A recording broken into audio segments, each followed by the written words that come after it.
नमस्कार दर्शक बंधु साई अनंत आश्रम को स्वागत। एही वर्ष मार्च 3 रे होलिका दहन पालन कराजिबो। होलिका दहन दिन वर्षर प्रथम चंद्रग्रहण पड़ुछि। यार परदिन अर्थात मार्च 4 रे रंगर पर्व होली खेलाजिबो। होली पर्व रे ग्रह स्थिति एवं विशेष संयोग सृष्टि करुछि। होली दिन शुक्र निज उच्च राशि मीन राशि रे अवस्थापित हेबे।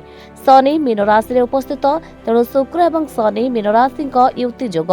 ଏହି ସଂଯୋଗରୁ ଅନେକ ରାଶିର ଲୋକମାନେ ଲାଭବାନ ହେବେ। ସେମାନେ ଆର୍ଥିକ ଲାଭ, ପ୍ରଗତି, ପ୍ରେମ ସମ୍ପର୍କରେ ଉନ୍ନତି ଏବଂ ସ୍ଥଗିତ କାର୍ଯ୍ୟ ସମାପ୍ତିର ଆନନ୍ଦ ଅନୁଭବ କରିପାରିବେ। ଆସନ୍ତୁ ଜାଣିବା ଏହି ରାଶିଙ୍କ ବିଷୟରେ। ମେଷ ରାଶି। ମେଷ ରାଶିର ବ୍ୟକ୍ତିମାନେ ହୋଲି ସମୟରେ ଆର୍ଥିକ ଲାଭ ଅନୁଭବ କରିପାରନ୍ତି। ବ୍ୟବସାୟରେ ଉନ୍ନତି ହେବାର ସମ୍ଭାବନା ରହିଛି। ଆର୍ଥିକ ଲାଭ ପାଇଁ ଏହା ଏକ ଭଲ ସମୟ ହେବ। କ୍ୟାରିୟରରେ ଉନ୍ନତି ସମ୍ଭବ ହେବ ଏବଂ ପଡ଼ି ରହିଥିବା କାର୍ଯ୍ୟଗୁଡ଼ିକ ସମାପ୍ତ ହେବ। ଚାକିରି କରୁଥିବା ବ୍ୟକ୍ତିମାନେ ପଦୋନ୍ନତି ଏବଂ ଦରମା ବୃଦ୍ଧି ପାଇପାରନ୍ତି। ମେଷ ରାଶିର ବ୍ୟକ୍ତିମାନେ ଆତ୍ମବିଶ୍ୱାସ ବୃଦ୍ଧି ପାଇବେ। ସିଂହ ରାଶି। ସିଂହ ରାଶିର ଲୋକମାନେ ହୋଲିରେ ଭାଗ୍ୟର ସହାୟ ହେବେ। ଏହା ଆପଣଙ୍କ ପାଇଁ ଏକ ଭଲ ସମୟ ହେବ। ସମସ୍ତ କାର୍ଯ୍ୟ ସମାପ୍ତ ହେବ ଏବଂ ଜୀବନରେ ଚାଲିଥିବା ସମସ୍ୟାର ଅନ୍ତ ଘଟିବ। ପ୍ରତିଯୋଗିତାମୂଳକ ପରୀକ୍ଷା ପାଇଁ ପ୍ରସ୍ତୁତ ହେଉଥିବା ଲୋକମାନେ ସଫଳତା ପାଇପାରିବେ। ଆର୍ଥିକ ଲାଭର ସୁଯୋଗ ଆସିବ ଏବଂ ନିବେଶ ଭଲ ଆଣିପାରେ। ପାରିବାରିକ ଜୀବନ ସୁଖମୟ ହେବ। ଧନୁ ରାଶି। ଏହି ରାଶି ପାଇଁ ଏହା ଏକ ଭଲ ସମୟ ହେବ। ସଫଳତାର ସମ୍ଭାବନା ଦେଖାଯାଉଛି। ହୋଲି ସମୟରେ ଆପଣଙ୍କୁ ନୂଆ ଦାୟିତ୍ୱ ମିଳିପାରେ। ବ୍ୟବସାୟରେ ଲାଭ ହୋଇପାରେ ଏବଂ ଆୟର ନୂଆ ଉତ୍ସ ଦେଖାଯିବ। ବୈବାହିକ ଜୀବନ ଖୁସିରେ ରହିବ। ଛାତ୍ରଛାତ୍ରୀମାନଙ୍କର ସମୟ ଭଲ ରହିବ। କିନ୍ତୁ ଏହି ସମୟରେ ବୃଷ, କର୍କଟ, ମକରଙ୍କୁ ଧ୍ୟାନ ଦେବାର ରହିଛି। ଏମାନଙ୍କ ଜୀବନରେ ସମସ୍ୟା ଦେଖାଯାଇପାରେ। ଜଗି ରଖି ଚଳିବାକୁ ପରାମର୍ଶ। ଧନ୍ୟବାଦ।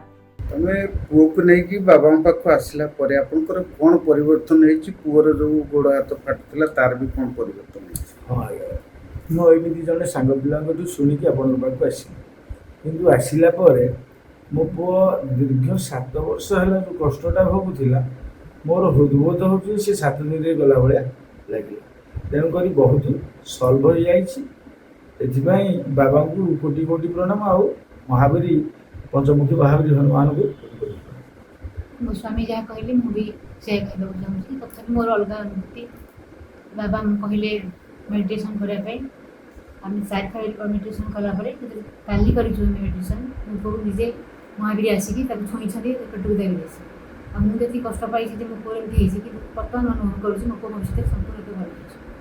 अच्छा पुओ एडी आसिले परे मोर जति माने कष्ट थिला मो आगुरु जमा चाली पाउ नथली एडी जति सप्ताह भीतर आसिलेनी माने मते एते भल लागुची मते चालियो छु बुलियो छु खेलियो सब भल लागुची आगु मु किछि करे